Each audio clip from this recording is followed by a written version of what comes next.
equipo que nos grabe para saludar con muchísimo gusto a nuestro compañero, a nuestro amigo, al queridísimo escritor y periodista Ricardo Sevilla, aquí en Sin Censura. Ricardo, ¿cómo te va? ¿Qué dices? Bienvenido.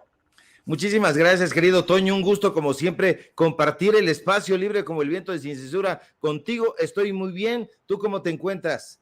Pues aquí, amigo, aquí ya sabes, con la tos todavía que me queda del COVID que me dio el 1 de julio. Ha sido un COVID muy, muy largo. No puedo, por las noches me da una tos que me ahoga terriblemente y bueno, pues al rato voy a estar buscando que me atienda ahí un médico. Por fin me dieron cita en el gran sistema de salud de los Estados Unidos, que ya te contaré yo cómo está la cosa. Mucha gente dice, no, es que este cuate se fue a operar a Estados Unidos y, esos médicos. No, al contrario, la verdad es que el sistema deja mucho que desear, a diferencia de lo que plantea Xóchitl Gálvez.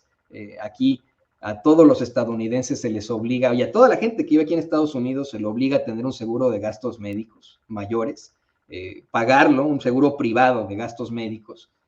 Se le obliga y si no lo hace uno, pues se puede enfrentar algún tipo de sanción, a menos que sea una persona que esté en un cinturón de pobreza, en la pobreza extrema. Ahí se le da a esa persona el sistema llamado como Medicare u Obamacare, ¿no? Eso es lo que se ha planteado una y otra vez, pero de otra forma uno tendría que tener un seguro de gastos médicos que oscila generalmente en los $500 al mes, pagables, ¿no? Para una persona que gana en dólares, no 70,000 pesos al mes, como es lo que quiere Xóchitl Gálvez que paguen los mexicanos, los trabajadores mexicanos, a pesar de que en las redes sociales y en los canales del corporativismo digan que la sacaron de contexto. No, nadie la sacó de contexto, querido Ricardo. Tú no la sacaste de contexto. Xóchitl Gálvez claramente dice que ella tiene un seguro de gastos médicos de 130,000 pesos al mes, lo cual se traduce en aproximadamente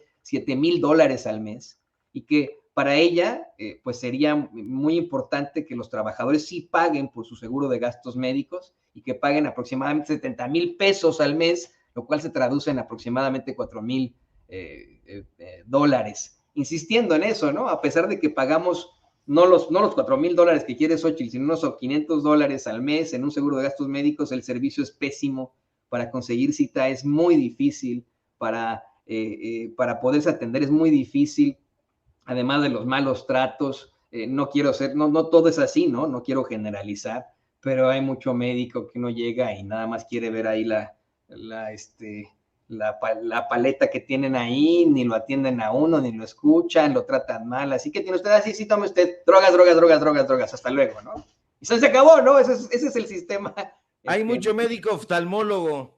Hay mucho médico oftalmólogo, como bien planteas, y que podrían ser rectores de la UNAM, fíjate, ¿no? Sin duda. Pues bueno, varias cosas, querido Toño. Primero que nada, pues te mando un abrazo salutífero, esperando que te mejores, ya que te restablezcas por completo, porque sé que cómo es el COVID, ya me ha dado también un par de ocasiones, entonces es tremendo. Eso por un lado, y sí, nadie sacó de contexto a Xóchitl Gálvez, que no saquen eso para nada. Pues es una mujer que vive en una burbuja de privilegios, y en una burbuja de privilegios se da la posibilidad de poder pagar 130,000 pesos mensuales y decir que ya bajita la mano le cobren 70,000 pesos a los empleados, porque pues ¿por qué ha de pagar el gobierno? Que paguen los empleados desde el punto de vista de Xóchitl Gálvez, una mujer, insisto, que vive perdida en la isla de la fantasía, y una fantasía pues donde está el señor Claudio X González, una fantasía que sería entresacada de las páginas de Herbert George Wells, algo así. Y bueno, hoy estamos también sorprendidos porque vuelve el tema de la Universidad Nacional Autónoma de México a la conferencia presidencial mañanera. Uno de los reporteros le hace un planteamiento al presidente López Obrador y bueno, pues el presidente dice, no debo meterme en esos asuntos, no lo haré, ni lo haremos. Sin embargo, da una explicación muy interesante que nos hace mucha ilusión, porque nos da la impresión, querido Toño, público memorioso, de que el presidente López Obrador está al tanto de lo que decimos aquí en Sin Censura, de lo que revelamos, de lo que investigamos, porque precisamente da una explicación luenga sobre las mafias que se anidan en el corazón de la máxima casa de estudios, mafias que tienen que ver con la rectoría, mafias que tienen que ver con el Instituto de Investigaciones Jurídicas. Dice que la Facultad de Ciencias Políticas está mal, que la Facultad de Economía está peor, pero que la Facultad de Derecho, francamente, ya no tiene remedio. Dice de plano, de esa facultad ni hablar. Y dice, imagínense que el Instituto de Investigaciones Jurídicas ha sido dirigido por personajes egresados del ITAM, y eso es algo que nosotros revelamos en su momento. Pedro Salazar Ugarte, un personaje vinculado a Mexicanos contra la Corrupción y la Impunidad, de hecho, asesor de esa organización civil que dirige María Amparo Casar, pero que tiene su influencia y su máxima expresión en Claudio X González. Y bueno, pues ese personaje está y estuvo enquistado en la máxima casa de estudios. De eso habló el presidente López Obrador en una explicación donde dice, le toca a los universitarios. ¿Y quiénes son los universitarios? Los alumnos, los profesores, las profesoras, los investigadores, las investigadoras, llevar a cabo una transformación. Habla el presidente López Obrador de una transformación en la UNAM. La máxima casa de estudios está tomada. Usted ha visto cómo le hemos puesto nosotros entusiasmo y le hemos puesto también el dedo en la llaga a la rectoría de Enrique Graue, este oftalmólogo que bien podría atender a mi querido Toño. Y bueno, este señor, pues usted lo conoce perfecto, es el oftalmólogo viajero, es un personaje que gasta más de 80,000 pesos en una tarjeta personal.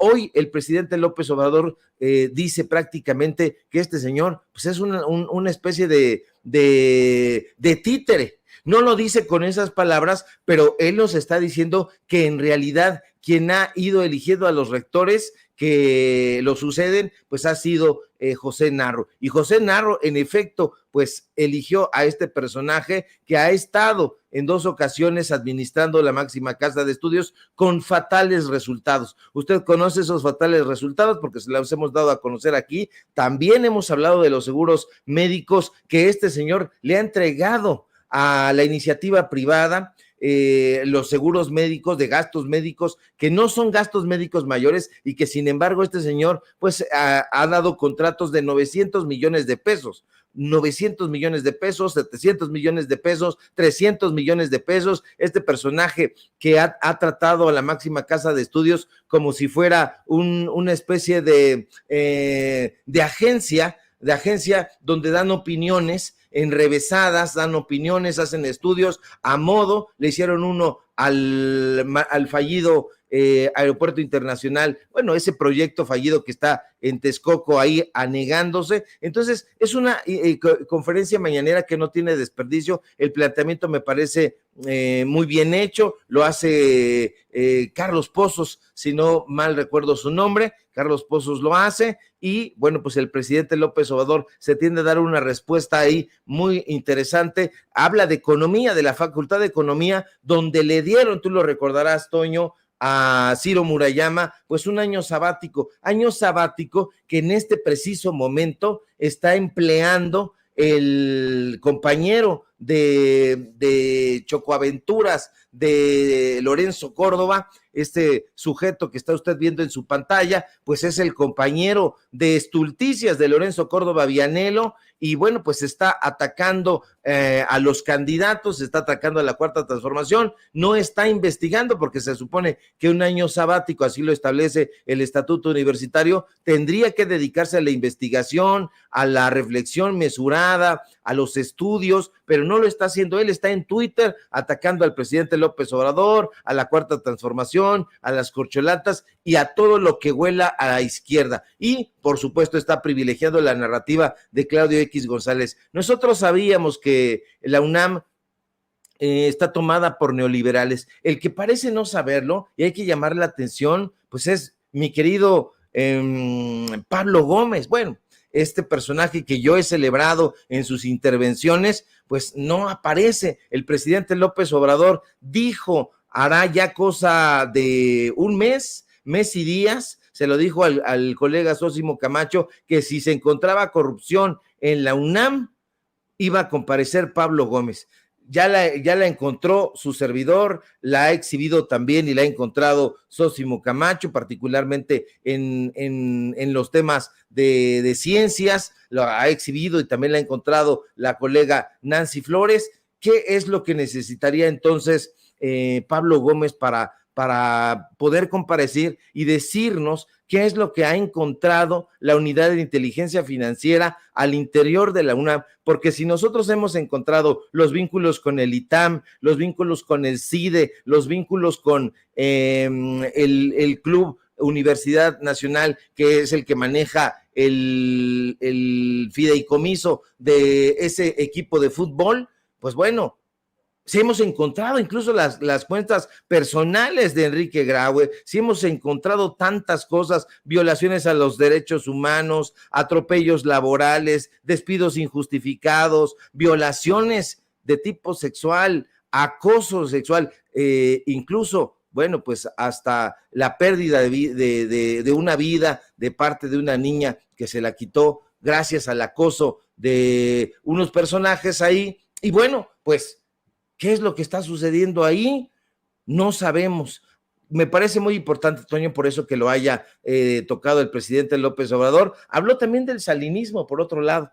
Por otro lado, habló del salinismo y justamente en la Facultad de Derecho había un grupo de salinistas, tú lo recordarás perfectamente, que tenía que ver con sujetos como Pedro Aspe, que tenía que ver con los alumnos de Pedro Aspe, con todos estos personajes que se hicieron ya UNAM y TAM, porque ahora ya van estrechamente de la mano. Yo diría incluso que la Facultad de Derecho, el Instituto de Investigaciones Jurídicas son un anexo itamita, y eso debe ser preocupante. No debe ser un tema tocado a la ligera, porque el ITAM tiene una visión absolutamente neoliberal y hoy entendemos por qué los jóvenes estudiantes no están tomando el movimiento, que tendría que ser un movimiento o que otrora hubiera sido un movimiento muy importante, lo están dejando como a la deriva, porque ha sido precisamente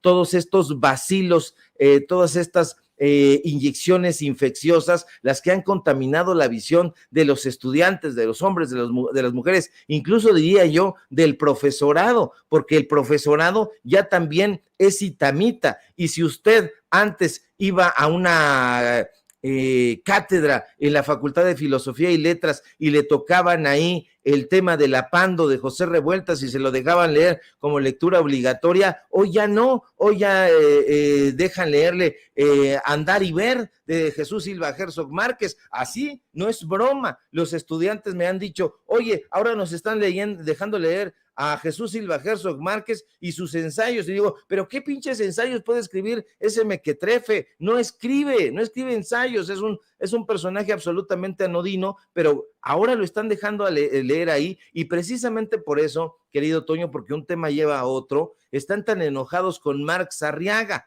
el titular de libros de texto de la Secretaría de Educación Pública, están tan enojados con él porque ellos privilegiaban ciertos contenidos en los libros de texto gratuitos y ahí iban imponiendo su narrativa, iban imponiendo a sus autores, hacían como una especie de canon, pero ahora se le metió mano a estos textos. Desde mi punto de vista se les está mejorando. ¿Por qué? Porque esos personajes habían utilizado los libros de texto gratuitos, Toño, como si fueran una especie de catequismo.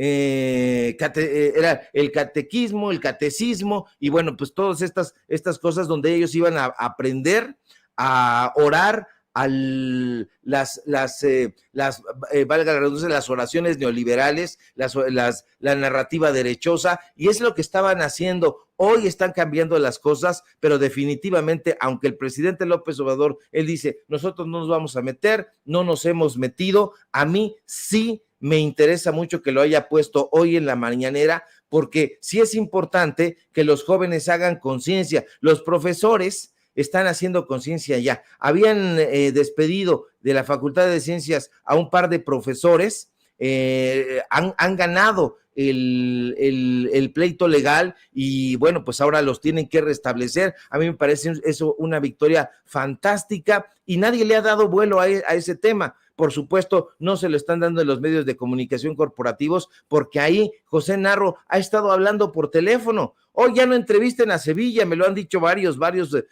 compañeros periodistas que trabajan de aquel lado, ya no entrevisten a Sevilla, ya no le den vuelo, es un periodista de dudosa reputación y hoy me parece importante que el presidente López Obrador vuelva a retomar ese tema tan relevante, sobre todo, Toño, de cara a noviembre. En noviembre se va Enrique Graue y viene otro rector que puede ser muy preocupante porque el nombre de los Álvarez y Casa está sonando fuerte. De todas maneras, por cualquier lado donde se le vea, aparece un neoliberal y eso es muy pernicioso para la UNAM. Ojalá se le pueda seguir dando vuelo a ese tema. ¿Por qué? Porque la UNAM es el semillero de los pensadores y de los científicos y de los intelectuales y de los médicos y de los economistas y de los politólogos, etcétera, etcétera, de mañana. Entonces, ¿qué va a hacer un país donde estén egresando personajes con una visión absolutamente neoliberal? Hay que tener mucho cuidado con eso y no debemos abandonar el tema, Toño. Sí, en definitiva, es que ese es el punto. Nos representa la Universidad Nacional Autónoma de México como ese, como bien menciona, semillero desde el que debe salir el espíritu crítico de los mexicanos y de las mexicanas, desde donde debería pues salir el conocimiento, lo que debe de estar en contra de cualquier rezago, lo que debe de ser, querido Ricardo Sevilla, progresista. Y aún así, pues las autoridades que detentan los principales puestos en esa nuestra máxima casa de estudios son los más retrógradas, los más corruptos, los más cercanos al poder, que nadie sabe por qué los tienen. Y el presidente lo plantea así, ¿no? No depende de mí, me estaría metiendo en atribuciones, me gustaría que hubiera una reforma en la UNAM, pero depende del cuerpo educativo, depende de los estudiantes, simple y sencillamente. ¿Cuándo van a actuar esos estudiantes? Ya lo están haciendo, tú bien lo mencionas. Hay protesta tras protesta, pero no tienen, vamos, ningún tipo de alcance. Alcance han tenido tus reportajes que los han estado exhibiendo aquí y allá. Creo que aquí en todo caso sí debería haber algún tipo de, pues, claridad, no solamente sobre los que deban de enfrentar las consecuencias, sino sobre lo que debería de pasar con esa nuestra máxima casa de estudios. Pero ¿qué te parece que vamos a otro tema que es verdaderamente aterrador? Y le voy a pedir al equipo que por favor nos grabe. Hoy en la conferencia de prensa mañanera, también el presidente López Obrador menciona esta campaña fascistoide para establecer que supuestamente está él provocando un atentado en contra de Xóchitl Gálvez. Y señala de esta campaña a 4 personajes que tendrían detrás de ellos, obviamente, pues a la élite, a esas esferas del poder representadas por Claudio X González. Señala a Joaquín López Dóriga, señala a Héctor Aguilar Camín. Yo le decía al público con sentido de sin censura de ese rato que tú nos vas a dar un panorama más amplio sobre él. Señala a Beatriz Pajés y señala a Raimundo Riva Palacio. Yo hace rato lo comentaba de esta forma, querido Ricardo. Considero que en todo caso la problemática aquí estriba directamente hacia Xóchitl Gálvez. Las campañas que ellos establezcan y las narrativas que establezcan semanalmente, pues irán y vendrán. Esto de ninguna forma le afecta a la popularidad al presidente López Obrador. Cada vez está más sólido en su popularidad y en su respaldo.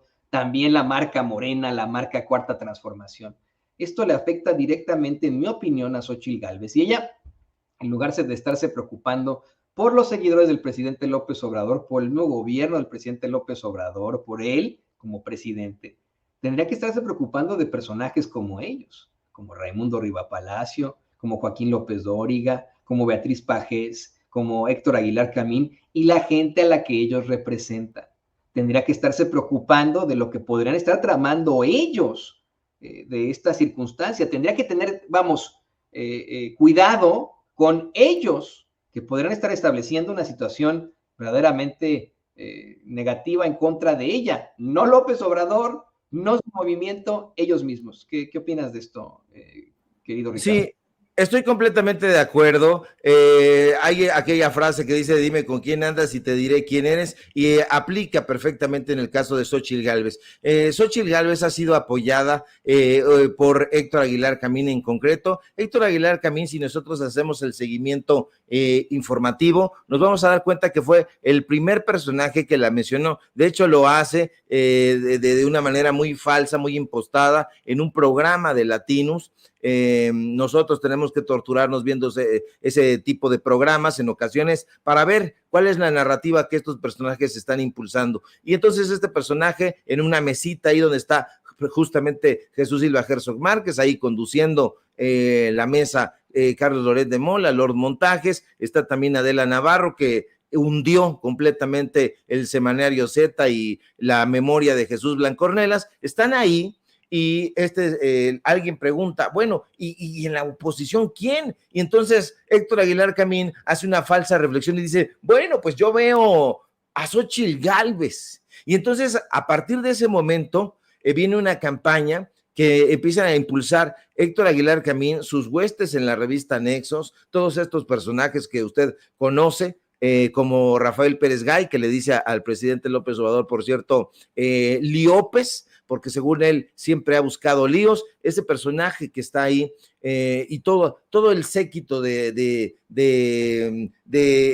escorts, digo, de acompañantes que, bueno, pues acompañantes al fin y al cabo de la revista Nexos, están acompañando esa narrativa, que es una narrativa absolutamente fascistoide, pero además es fascistoide porque intenta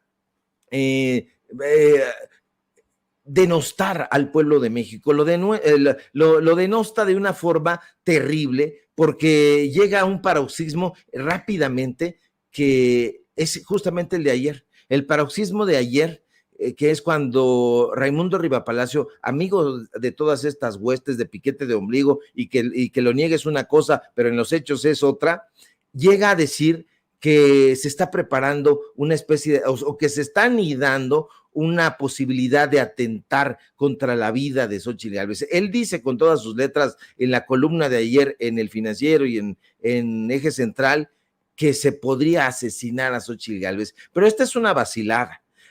Lo más que se puede hacer es correr, abuchear a Xóchitl Gálvez, pero lo que está haciendo este personaje es absolutamente nefasto, porque lo que dice los seguidores del López Obradorismo es lo que podrían hacer. A ver, hay muchísima gente que sigue al presidente López Obrador, que está de acuerdo con las políticas del presidente López Obrador, con la transformación, con los programas sociales, y no tiene ninguna idea ni remota de atentar contra la vida de Xóchitl Gálvez. Aquí lo grave y lo fascistoide es que este personaje está tratando de clasificarnos a nosotros, a los simpatizantes de la transformación, yo me incluyo entre ellos, lo he dicho en varias ocasiones, como potenciales asesinos. Pero ¿de qué está hablando este mequetrefe, mi querido Toño? Yo jamás he pensado en atentar contra la vida de esta señora, ni descarrilarla, ni nada. Y yo a la gente que conozco tampoco está pensando, ni ha dicho, ni a voz en cuello, ni en ningún lado,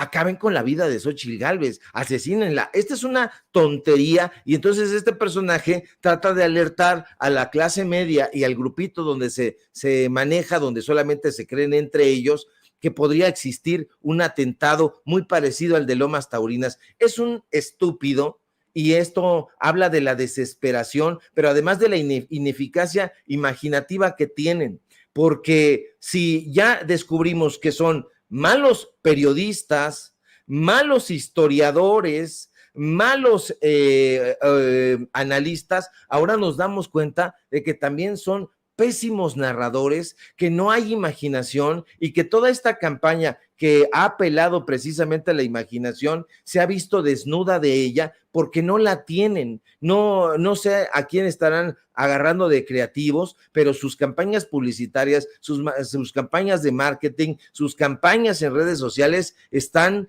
por los suelos. Xóchitl Gálvez sencillamente no despunta. Todas estas cosas grotescas que hace, como el asunto del seguro médico de 70,000 pesos, entrarle sabroso ahí al al postre fálico. Todos estos desatinos me parecen repulsivos y nadie necesita atentar contra la vida de Xóchitl Gálvez, como dice el estúpido de Raimundo Rivapalacio, y que todos estos personajes están diciendo, la nueva Colosio. No, Colosio representó en determinado momento una esperanza, la esperanza de un México agotado, de un México castigado, de un México que quería una ruptura ya desde ese tiempo con el viejo PRI, y Colosio vio esa posibilidad y dijo, bueno, yo lo puedo representar. Vemos qué fue lo que le sucedió a Colosio y bueno, pues ahí hubo una mano absolutamente salinista. No sabemos si fue exactamente la orden de Carlos Salinas de Gortari, pero Héctor Aguilar Camín lo debería de saber muy bien, porque él tiene un libro que se llama Colosio y él sugiere ahí en ese libro varios nombres. No sé si lo tenga por ahí, lo voy a buscar, si no es que ya lo aventé al fogón,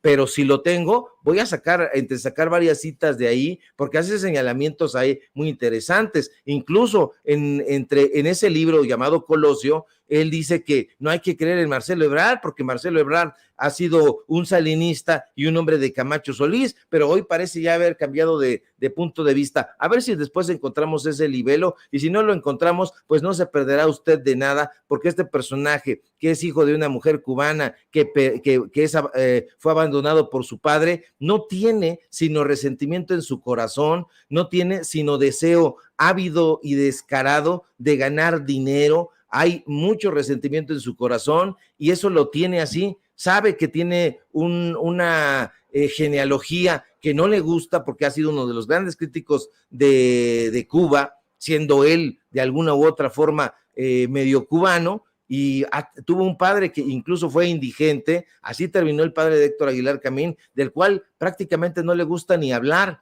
Entonces este sujeto está montado en su papelón de aparatoso intelectual, y sí hay que tener cuidado con los personajes resentidos, y Héctor Aguilar Camín es uno de esos resentidos, y otro de ellos es Enrique Krause, a quien Octavio Paz lo mandaba, dicho por él mismo, por las películas al blockbuster, es decir, lo trataba como un pelagatos. Entonces hay resentimiento también en el corazón de Enrique Krause, porque ahora hasta agarrado, si tú lo has visto, Toño, los tics de Octavio Paz, quiere meterse ahí en el papel del poeta de Mixcoac, no lo va a lograr, pero no hay sino resentimiento en estos personajes y un deseo pervertido por el dinero, y eso es lo único que los anima. No los anima lo intelectual, no los anima lo cultural, no los anima lo literario, no los anima ni preocupa el pueblo de México, les preocupa su dinero, su cartera, y precisamente por eso hay que estar muy atentos con la narrativa pedestre que están impulsando. Y que han impulsado desde hace ya mucho tiempo, querido Ricardo, una narrativa verdaderamente cuestionable, que bueno, pues ni hablar, ¿no? Tendrá que ser exhibidos una y otra vez. La verdad es que nunca, en mi opinión, han sido considerados como ni intelectuales, ni historiadores. Son lo que son, ¿no? Empresarios, personajes que están ahí como pues agentes de choque para buscar sus intereses y los intereses del grupo al que representan. Y querido Ricardo, no me queda más que agradecerte por este análisis tan a fondo que hacemos de situaciones que son verdaderamente lamentables todavía existiendo en nuestro país. Te ruego que por favor nos compartas tus redes sociales para que la gente se ponga en contacto contigo. Al contrario, querido Toño, siempre es un placer compartir el espacio contigo. Y bueno, síganme por favor en mis redes sociales, en Twitter, @SevillaCrítico, en Facebook, Ricardo Sevilla, sin nada más. Síganme en Paralelo 24, en los datos duros. Hoy tenemos informativo en punto de las 8:30, y por supuesto síganme aquí en La Familia Sin Censura, y no se deje impactar por las florituras verbales de estos sujetos. Detrás de toda esa mascarada retórica no hay sino falsedad y perversión. Te mando un fuerte abrazo, querido Toño, y seguimos atentos a la información. Te mando un abrazo, Ricardo. Lo tiene usted al queridísimo Ricardo Sevilla, escritor, periodista, aquí en Sin Censura.